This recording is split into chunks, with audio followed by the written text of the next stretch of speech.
एक महीने में 2 प्रदोष की तिथियां आती हैं, दोनों में ही पूजन करना चाहिए, दोनों में ही बंधन करना चाहिए।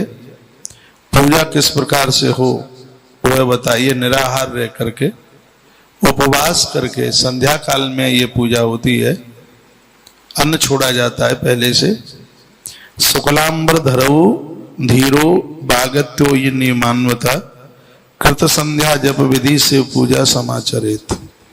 रोज की तरह आप सुबह जो पूजा पाठ करते हैं वो कहीं आप रोजाना शंकर जी का अभिषेक करते हैं।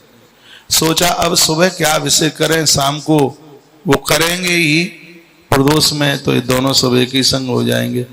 नित्य की पूजा छोड़ करके यदि कोई एकाकी पूजा को ग्रहण करना चाहता है तो उसका कोई पुण्य लाभ प्राप्त नहीं होता, उसको कोई फल नहीं होता। मान लिया जाए जन्माष्टमी पड़ी है और आप सुबह रोजाना भगवान कृष्ण को गोपाल को नहलाते हैं।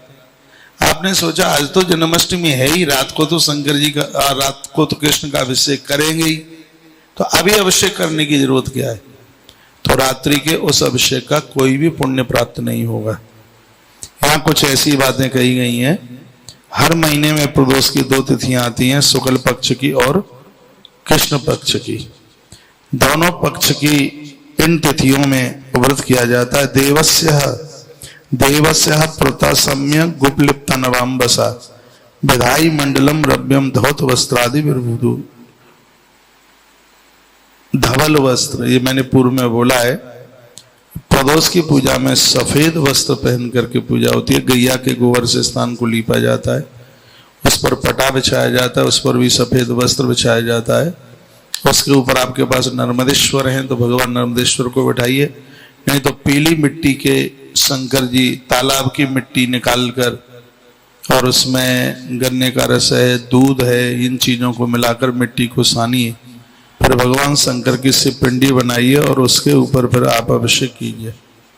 फिर उसको विसर्जन भी करना पड़ेगा। 5 तरह के फूलों का भी वर्णन किया है, जो कि मैंने पूर्व में आपको निवेदन कर दिया गया है। एक बार जयकारा लगाएं, बोलिए शंकर भगवान की, हनुमान जी महाराज की जय जय। श्री राधे। सफेद, लाल, नीला, बैंगनी, हरा, इस तरह के फूल हैं। 5 तरह के फल भी रखिए, नैवेद्य रखिए, पूजन कीजिए और पूजन के तत्पश्चात यदि मिट्टी के शिवलिंग बनाए तो उनका विसर्जन कर दीजिए। भगवान नर्मदेश्वर हैं आपके घर में, फिर तो बातें ही क्या है।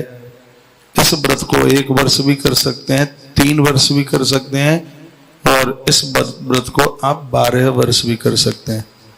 1, 3, 6 और 12 प्रदोष व्रत के लिए इतना तो आप कर सकते हैं। प्रदोष का व्रत 1 ही वर्ष के तत्पश्चात आप यह देखेंगे। जिनको अपना मकान नहीं बन पा रहा है, एक बार मेरे निवेदन पर आप प्रदोष का व्रत आरंभ कर दें, देखिए उसके परिणाम देखें। हाँ, एकादशी आप करते हैं, दूसरे दिन प्रदोष पड़ गया है, तुलसी पत्र से अपना एकादशी के व्रत का पारण करें। रात्रि को जब तक प्रदोष पूजा नहीं हो जाए तब तक अन्न न खाएं। प्रदोष पूजा पूरी करने के तत्पश्चात फिर अन्न ग्रहण करिएगा, आनंद आ जाएगा। आप 1 आध वर्ष ही कर ले। जिन घरों में भूत प्रेत, लाए बलाए, सांप बिच्छू खातर सब कुछ दिखाई देता है, घर में कलह होता है, झगड़ा होता है, बनती नहीं है, बहू के विवाह को कई बरसें हो गई हैं, संतान का जन्म नहीं हो पा रहा है, तो आज मैंने बड़ी प्रमुख बात आपके बीच में रखी हुई है।